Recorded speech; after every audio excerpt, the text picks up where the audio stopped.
Tuhan senang dengan Daniel dan teman-temannya.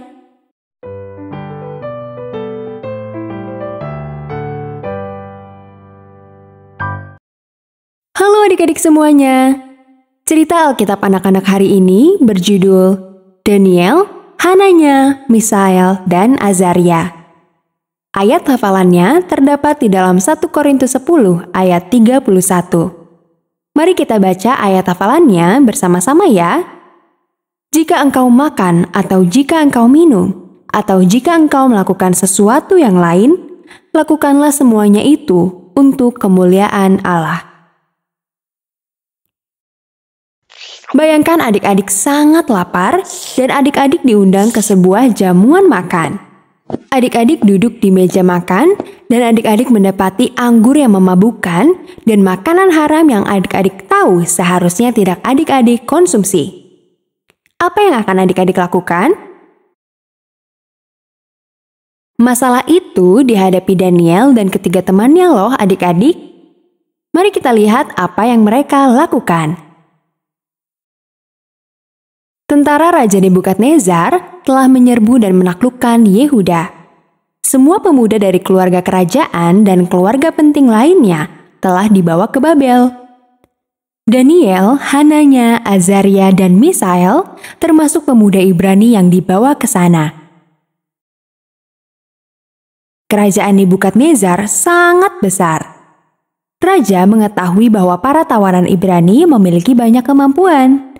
Jadi, dia memutuskan untuk melatih beberapa dari mereka untuk bekerja di pemerintahannya.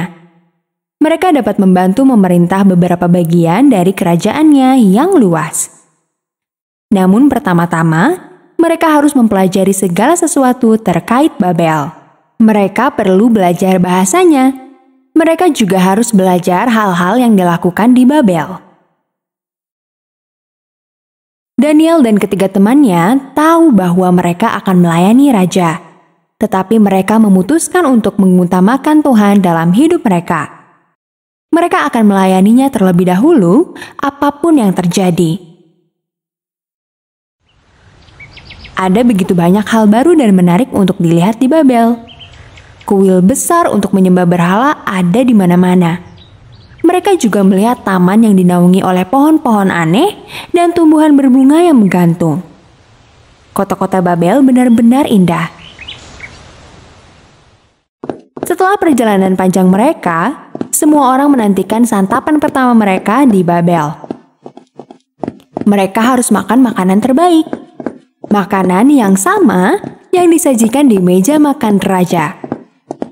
Daging panggang dan anggur yang memabukkan ada di setiap meja. Makanan penutup termanis di seluruh negeri tersedia untuk mereka semua. Semua orang Ibrani senang dengan makanan itu. Kecuali Daniel dan ketiga temannya. Mereka tidak bisa memakannya. Mereka tahu bahwa makanan ini tidak baik untuk mereka. Mereka juga tahu bahwa sebagian makanan dan anggur yang disajikan telah dipersembahkan kepada berhala. Daniel dan ketiga temannya bertekad untuk melayani Tuhan apapun yang terjadi. Jadi, Daniel meminta pemimpin pegawai istana yang bertanggung jawab atas semua orang Ibrani untuk membantu mereka. Daniel meminta makanan sederhana dan air minum untuk dikonsumsi. Meskipun pegawai istana menghormati Daniel, dia menolak permintaan Daniel karena dia takut dengan raja. Raja Nebukadnezar sendiri yang menetapkan makanan dan minuman itu. Jika Daniel dan teman-temannya tidak memakan makanan itu, mereka mungkin tidak sekuat yang lain. Dan jika itu terjadi, raja mungkin akan membunuhnya. Akan tetapi Daniel tidak menyerah. Pemimpin pegawai istana telah menunjuk Melzar, seorang pelayan untuk mengawasi Daniel dan teman-temannya. Daniel memohon kepada Melzar.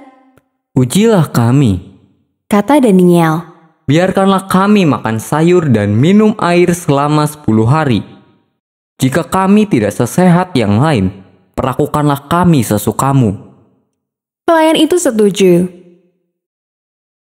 Pada akhir 10 hari, keempat orang Ibrani itu lebih kuat dan lebih waspada daripada tawanan lainnya. Dengan bantuan Tuhan, mereka telah lulus ujian itu. Selama 3 tahun pelatihan mereka diberi sayur untuk dimakan dan air untuk diminum. Tuhan senang dengan Daniel dan teman-temannya.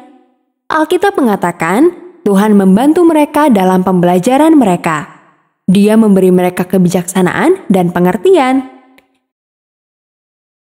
Dia juga memberi Daniel kemampuan untuk memahami mimpi. Daniel melayani Tuhan terlebih dahulu. Dia menaati perintah Tuhan mengenai makanan dan minuman. Dan Tuhan memberi upah kepada Daniel. Pelayanan Daniel kepada Raja Nebukadnezar akan menuntun penguasa besar itu mengenal Tuhan Allah yang benar. Adik-adik yang dikasihi Tuhan, ketika kita mengutamakan Tuhan, Dia dapat menggunakan kita untuk menunjukkan kepada orang lain hal-hal besar yang dapat Dia lakukan. Pelajaran yang kita dapatkan dari cerita Alkitab anak-anak kali ini adalah, aku melayani Tuhan ketika aku memilih untuk hidup sehat. Sampai jumpa di cerita Alkitab anak-anak selanjutnya adik-adik. Tuhan Yesus memberkati kita semua.